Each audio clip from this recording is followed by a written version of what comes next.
मांगने तो आ गए, उसके लिए क्या पैसा मिलेगा? तो पहले भी घूमते थे। नहीं भाई, पहले जो सांड थे वो पहले लोग गाय रखते थे खेतों में छानने के लिए, उसकी रखवाली करते थे, तो वो सांड रखते थे। लेकिन ये तो छुट्टा सांड अन्ना पशु छोड़ दिए हैं कि जाओ तुम लोग किसानों को सांड दुगना करो। ये कैसे हो गया, मतलब इसकी वजह क्या है? ये कैसे हुआ कि जो सांड घूमने लगे? इसकी वजह क्या लगती है आपको? ये हिंदू मुसलमान करने में हो गया। ये समझ नहीं पाए कि ये हिंदू सांड है कि मुसलमान सांड है, इसी करने में है। ये बड़ा मुद्दा है किसानों के बीच में अन्ना पशु का। दूसरा बड़ा मुद्दा क्या है? दूसरा बड़ा मुद्दा महंगाई का। महंगाई चरम पे है। तीसरा बेरोजगारी। इस सरकार में 75 साल की आजादी में सबसे ज्यादा बेरोजगारी अगर पैदा हुई है तो इस सरकार में। आप मुझे एक बात बताइए, आप हमेशा ये बात कहते रहे हैं, मेरे इंटरव्यू में आपने कहा कि आचार संहिता लगने दो, उधर से तैयार बैठे हैं तमाम मंत्री आपके संपर्क में, और आपके आचार संहिता लगेगी नहीं, छोड़ के उधर से इधर आएंगे।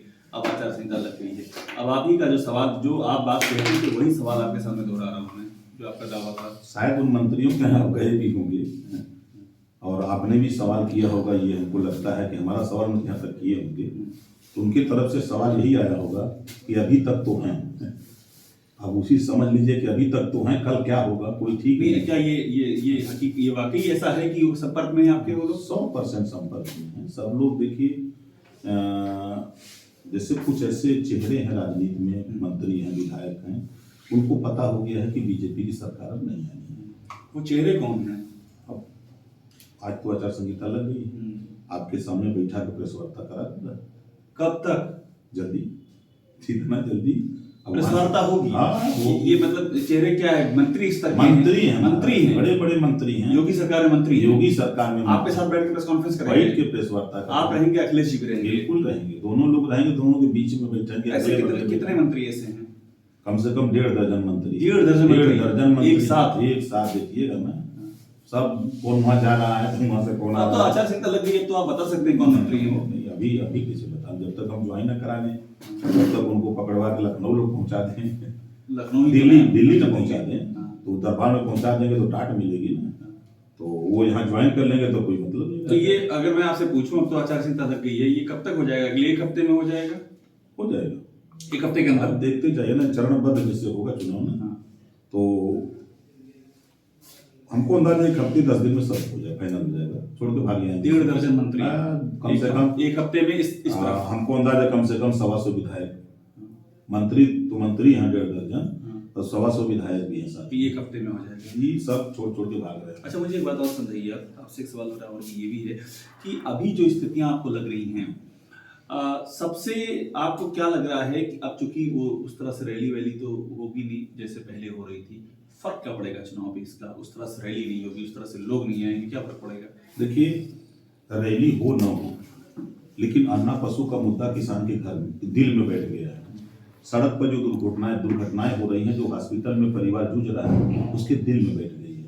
महंगाई सबके दिल में बैठ गई है। बेरोजगारी नौजवानों को, युवाओं को एकदम दिल में बैठ गई है। भ्रष्टाचार लोगों के दिल में बैठ गया है। क्या अभी भी क्या कोई संपर्क बना हुआ है आपके और बीजेपी के बीच में? बीजेपी के नेता आपसे मिलने आ रहे हैं? मिलने के लिए तो जब स्वतंत्र देव पटेल मुलायम के यहाँ जा सकते हैं, और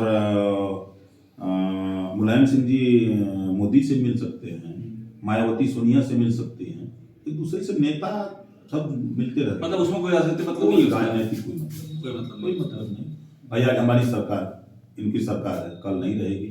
संबंध रहेगा तो उनकी जरूरत होगी तो हम पूरा करेंगे, हमारी जरूरत है तो वो पूरा करेंगे। यही नेता लोग करते भी हैं। अच्छा, आपने कुछ सोचा है, सरकार अगर आपकी आती है तो आप डिप्टी सीएम बनेंगे? हम देखिए, साफ पहले आपसे भी कहा हूँ, जातिवार जनगणना हमारी सीट होगी, घरेलू बिजली का बिल माफ, गरीबों का इलाज फ्री में, 300 यूनिट तक फ्री किया है। मतलब घरेलू बिजली का मतलब आ जाएगा वही।